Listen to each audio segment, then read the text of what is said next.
while trying to fix the blade by pinning it for the second time, I've snapped off the pommel.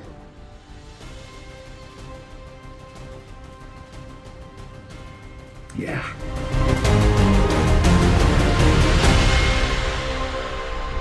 How's it going on, guys and girls? Welcome back to Burnt Aquila Painting. My name is Graham and welcome to the channel.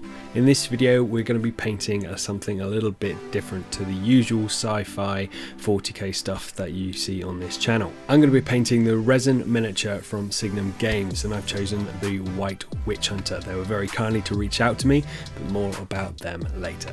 And let's face it, he's called the White Witch Hunter, but we all kind of know who he's based off. But as I'm a big fan of the video games that led me onto the books, and obviously with the series now, season 2 needs to hurry up, I wanted to paint him up like everyone's favourite Witcher.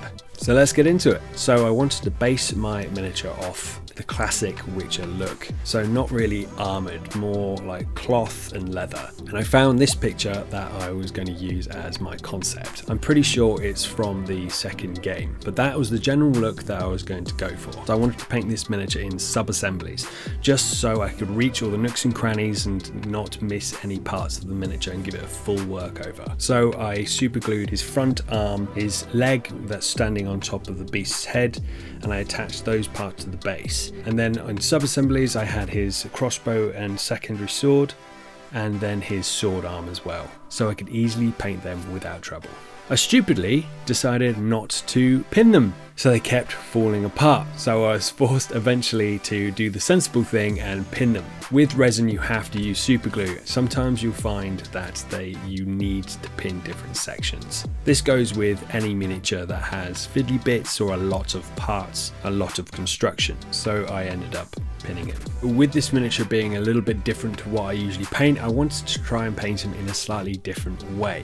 And I usually do a zenithal highlight on my miniatures at the priming stage, but I don't usually utilize that zenithal highlight. I wanted to try and utilize it this time round by using really thin glaze layers instead of layering up opaque layers. So we start off with a black primer and then move on to a white paint from directly above. It came out quite speckly, but it wasn't an issue, as you'll find out later in the video. And talking of my videos, if you like my videos and you haven't subscribed yet, the best way to see all of my content and not miss a thing is hitting that subscribe button, and hit that like button as well. It does the channel a world of good, and I'm really thankful for it. Anyway, back to the video.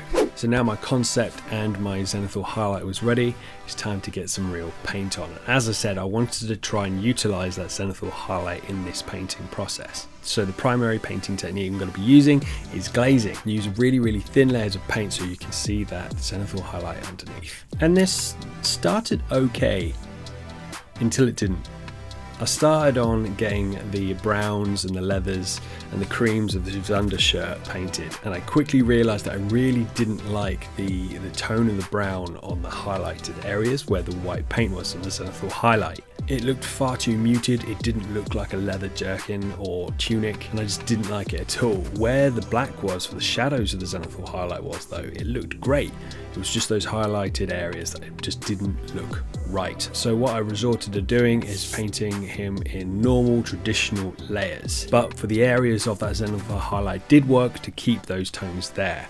So with the shirt, I just did a couple of highlight layers as it wasn't too bad, and I think that ended up looking really good. So having that zenithal highlight and the glazing underneath as a base coat, and then having the couple of layers as the highlight layers on top of the shirt.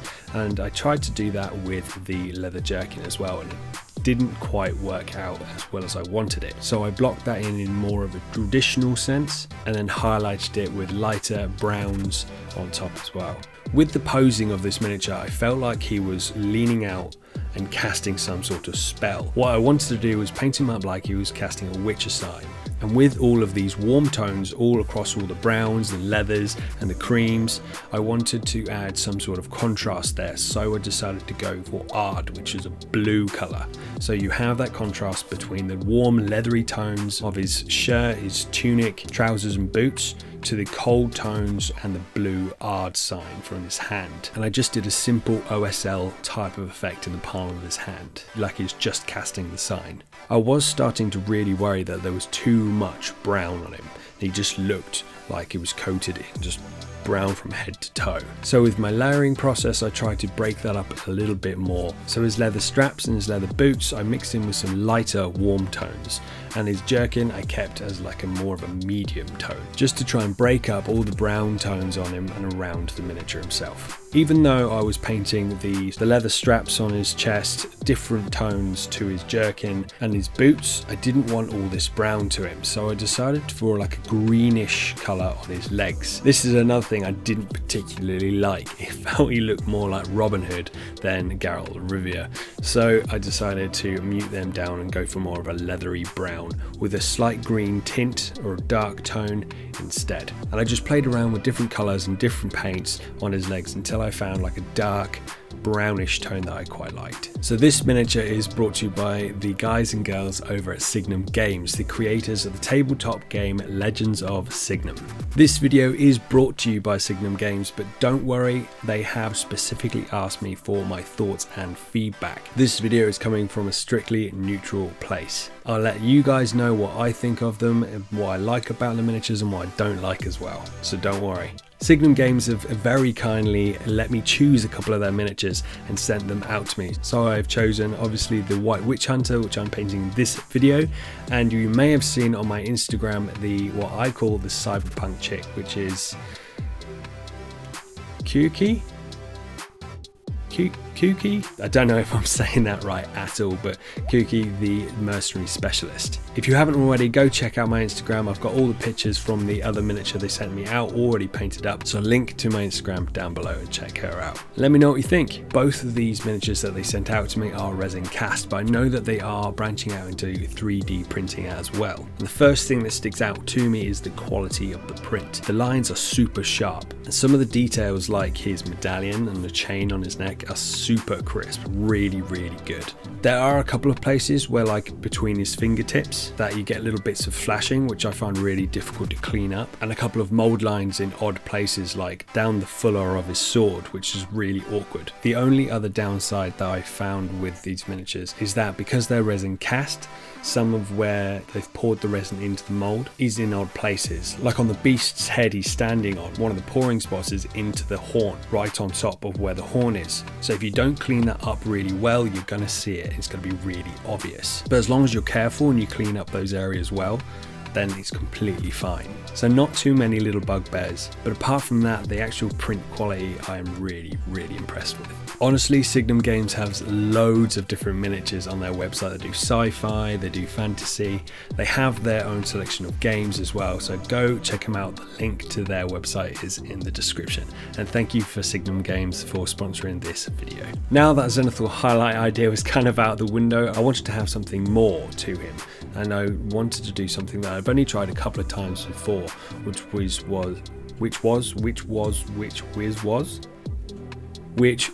non-metallic metals. And I thought this would be a great idea to try on his sword, his leather studded areas, and the bottles that are connected to his belts. I am no way an expert at non-metallic metal. This is just something that I'm starting to even look at, not even get a grasp or a hold on yet.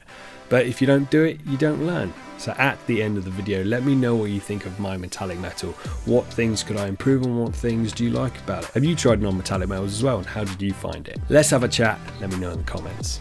I'm not going to go too much into the non-metallic metals. I think that could be a great another video once I've learned a little bit more. So all I did was glaze black with a tiny bit of blue up to white on one edge of the blade and then reversed it on the other side, so it had that kind of shine to it. So then on a couple of selective spots I glazed in a little bit more of a reflective surface and then did a line of white in the middle of that perpendicular to the edge of the blade, then edge highlighted the edge of the blade. Nice and simple. I went around and did the same technique to each individual stud on his sword arm. Because they're so tiny, this did take a little while, and I don't think I did them brilliantly. But as I said, this is something that I am learning, and I am still well into the beginnings of my journey with non-metallic metal. So for my current skill level on that technique, I think I came out the best it could have. So next, onto one of the most important parts of any miniature, the face and head. Because these miniatures are so detailed, I wanted to ensure that all of those details popped. So I did my favourite way of painting faces, start with a Bugman's Glow and layered up lighter skin tones, and then finally used an off-white for spot highlights. But before I did that, I painted the eyes. A little tip here is if you paint your eyes first, you don't need to worry about overspilling and ruining your skin tone. So I wanted these to look like Witcher eyes, that yellow cat's eyes that you see in the games and you read in the books. So I just thinned down some yellow and put those onto the eyes, keeping a little bit of white on the edges, and then did a slit of black in the middle so they looked more like cat's eyes. Then went around the edges of the eye with a very thin black, just so to frame those eyes so they look a little bit more real and they pop out a bit more. With the hair, even though it was already black and white from the zenithal highlight, I wanted to carry on with the warm tones that were primarily going through the miniature already, so I decided to add a little bit of yellow to the grey and then highlight that with a little bit more of a light grey with a little yellow still in it. I think this came out great. I think this is some of the best hair that I've actually painted, and for what I've painted, I think it looks really, really real. It looks like grey white hair, and because of that yellow in it, it's got that more of a natural tone than just straight black and white. So finally I was on to doing the base. I'm not sure what beast this is. It reminds me of like a manticore, but I'm not sure if a manticore has 3 eyes. So I started with a brown and then wet blended that into a lighter, clayey colour. Did that all around the fur, glazed in a black nose, painted the eyes in the same way as I did with the miniature, and then highlighted the fur. With the horns, I base coated in a slightly darker colour and then just painted lines across it.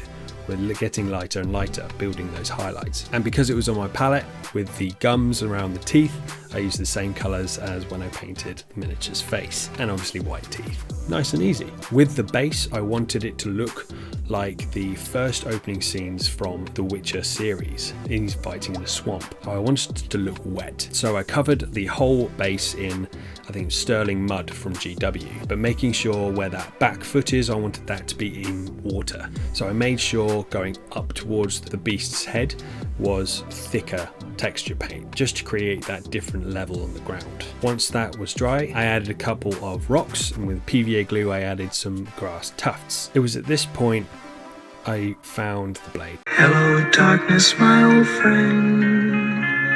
So went to fix the sword and tried to drill little holes to pin the sword back together so it was a stronger connection. And trying to drill the holes on tiny parts like this I really struggled with, so I decided not to learn from the lessons at the beginning of this video at the construction step and not pin him. Now I don't have any resin, so I decided, well, PVA glue dries clear.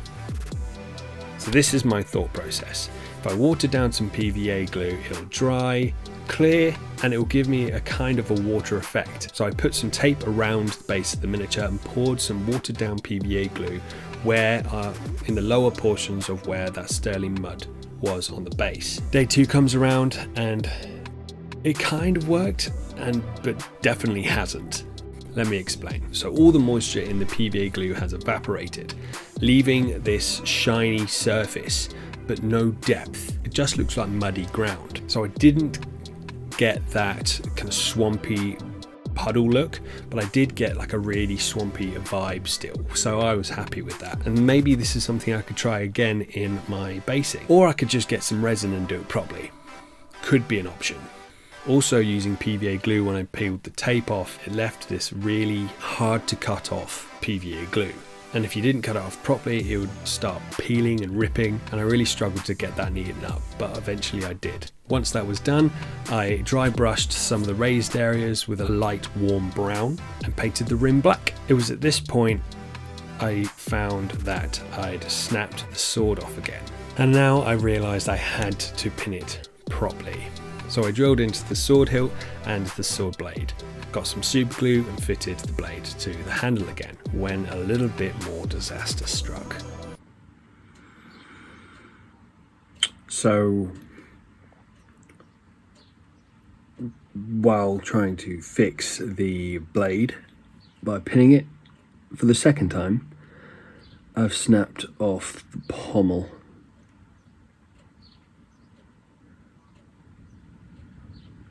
Yeah. Oh, and plus I can't find it. Found it. So now that was done, I just glued the pommel onto the hand, made sure it was all lined up, and this piece was done.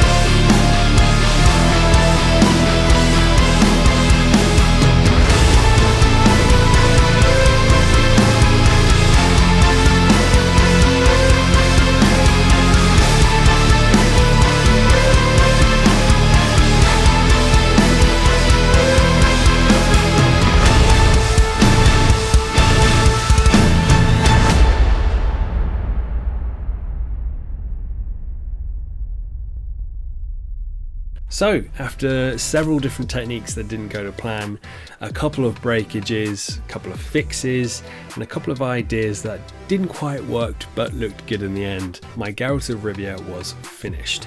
A massive thank you to Signum Games for sponsoring this video and sending me out these minis, much appreciated. Go check them out, the website is down below. They do sci-fi, fantasy, loads of stuff. If you like these videos, guys and girls, let us know in the comments. Hit that like button. It really helps the channel grow and get other people to see these videos. If you haven't already, hit that subscribe button for more content about Aquila painting. If you want to get involved, I do have a Patreon. You've heard all the spiel before, I'm sure, on other channels, but there's 2 different tiers and it helps me produce these videos. But that's it from me at Aquila Painting. Until next time, peace!